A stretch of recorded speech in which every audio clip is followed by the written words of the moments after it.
Wow. Now, I gotta say, after watching last night's episode of The Last of Us, I don't think I will ever look at a pair of golf clubs the same. Now, let me start this video by saying I had not played the video game. I'm not a big video game guy unless it's like Fortnite or Call of Duty, but that's a story for another day.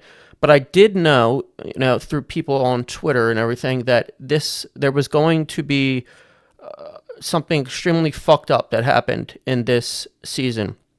Now, granted, when I tuned in last night, I did not know it was going to be this episode, and that I did not think it was going to be like that. I am going to spoil this, so if you haven't seen this yet, watch it and then watch this video. So we all know going into the episode that Abby and her friends, the Fireflies, they want to kill Joel because he killed her father, who was the doctor that was going to kill Ellie in hopes of searching for a cure, or whatever their reasoning was back in season 1. Now, season 2, 5 years has passed, and she wants to kill him, obviously. Now, I'm thinking throughout this whole amazing episode and this, the horde of the infected chasing after her, that when Joel finally saves her, she's going to bring him back to the townhouse or the lodge or whatever it is that her and her friends are staying, and she's going to try and cover up the fact that her and her friends wanted to kill him and maybe have a change of heart. But no, she just completely leans into it, despite the fact that he saved her life, and that if an infected would have bit her, she would have been dead, everything would have been different. Nope. She still wanted to kill him, and she does kill him. And not only does she kill him, but she makes it incredibly painful by shooting him first, telling her friend to stop the bleeding, and then hitting him with golf clubs, her fist, eventually in front of Ellie when she comes through the basement, and then sticks a rod right through his head. And that's it. She kills him like he's a fucking animal.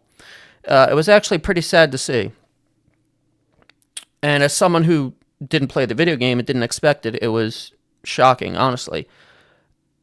Now, watching that, I'm angry because we know Joel killed the doctor, and he was innocent. But the fact of the matter is that he was going to kill Ellie for the sake of the greater good. But still, that was his daughter, Joel's daughter at the time, even though she's not blood related to him, and he wanted to save her. So there at least was a reasoning behind the killing of the doctor, and it made me mad that Abby didn't feel the need to ask why he did it, or for context, maybe get some reasoning. I know there was nothing that he would have said that would have made her okay with her dad being murdered, but at least then she would have gotten some sort of closure. But nope, that didn't matter to her.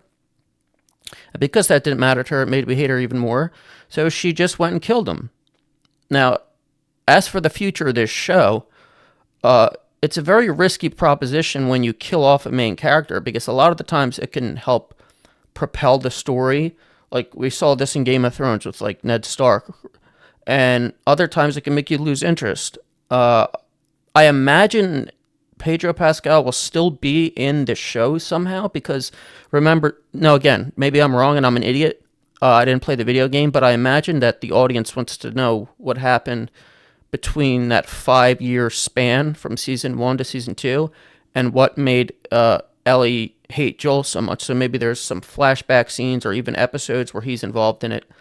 But even if there is that, it's an interesting move to kill off a character. Now, obviously, they followed the script of the video game, so you can't really blame the people who are writing the show. But that being said, it's going to be interesting. Am I still going to have the same interest in the show without Joel? Ellie was pissing me off. Her attitude was pissing a lot of the audience off, from what I could read on Twitter and online and everywhere. So, is there really going to be a lot of characters where you're emotionally invested in now that Joel's killed off? I don't know. We'll see.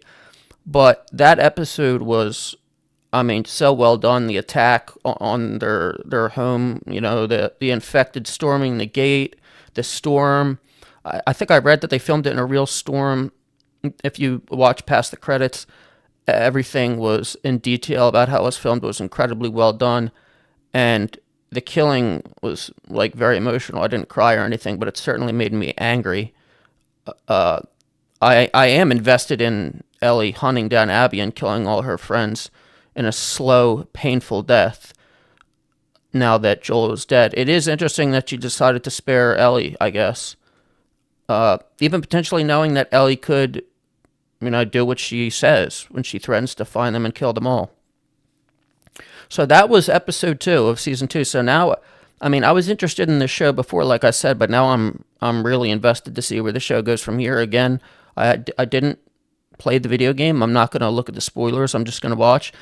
I wasn't too invested at first. I watched the show. I watched every episode, but I have seen enough post-apocalyptic shows in my lifetime where something really needed to happen to grab my attention, and that episode did just that. So it's going to be interesting to track the show and see where it goes from here. But that was an amazing hour of television, and I can't wait to see what's next.